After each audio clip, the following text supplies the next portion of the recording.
We interrupt this programme with an urgent broadcast from the International League of Cockneys. The International League of Cockneys. Go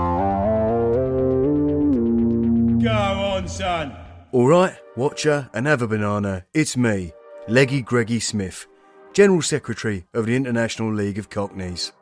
We at the ILC really appreciate a number of you what's been picking up the dog and bone and sending us your dyspeptic indigestions about the changing boat race of a proud tradition of Cockney rhyming slang, or as them in the know calls it, David Hockney bell chiming ylang ylang.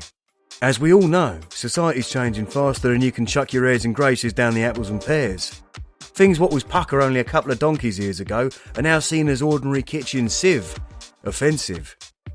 To give you a quick urine sample, not long ago, telling a bird you like to a Bristol's was a compliment, but lately, it's more likely to come across as Justine Greening. Demeaning. A lot of the lads down the rubber dub have been finding this new landscape a bit Rudolph Hessful, worried they won't be able to mind their Bruce Banners negotiating all these new sensitive areas. Some of the geezers are even saying they won't change, that if people can't handle them at their currywurst, they don't deserve them at their geography test. But we here at the ILC say that if David Bellulang is going to survive in the 21st festival century, it has to evolve. Otherwise it won't just end up brown bread, it'll end up brown obliterated. And that's why we're sending out this guide to updated inclusive rhyming slang, what we humbly submit for you to have a right good butcher's hook at. Lovely jubbly. Now a word which has surfaced more frequently lately is cis. C-I-S. Chelsea, Islington, Southwark. As in, a person for whom the twig and berries they was born with matches their preferred gender identity. To ease the introduction of this concept into the Cockney community, we are proud to announce that the rhyming slang for cis will be jug. As in, jug of piss. Cis. So if you want to refer to someone as a cis man, you can simply say, "Oh, Barry, he's a jug." We've also come up with an innovative expression to refer to trans women. Women. See? That was a test. Did you pass? Oi, oi! More and more people lately are identifying as non-binary, which is to say they'd rather not be defined either as a bird or a geezer and instead adopt the pronoun they. The ILC is always keen to include all people from all persuasions, faiths and walks of life, as long as they were born within Bow Bells, that is. So we're proud to announce that we've assigned Christmas Day as the official Cockney rhyming slang for they. As in, my youngest is much happier now they've come out as a Christmas. Nice one, mate. As you may know, one way we Cockneys used to refer to the wobbly dessert, jelly, was as R. Kelly.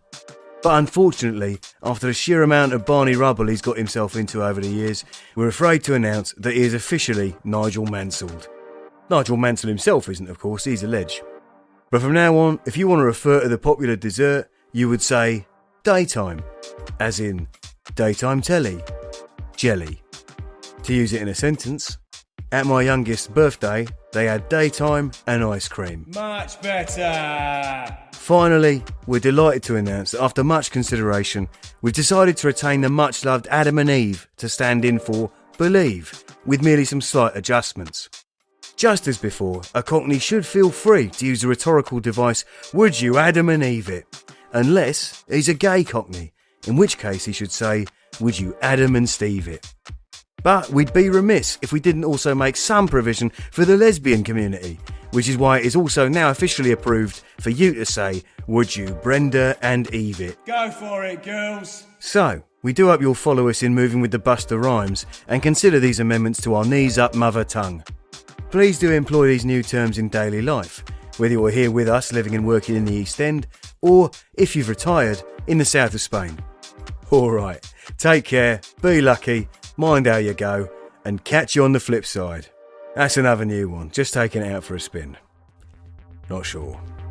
The International League of Cockneys. Go on, son.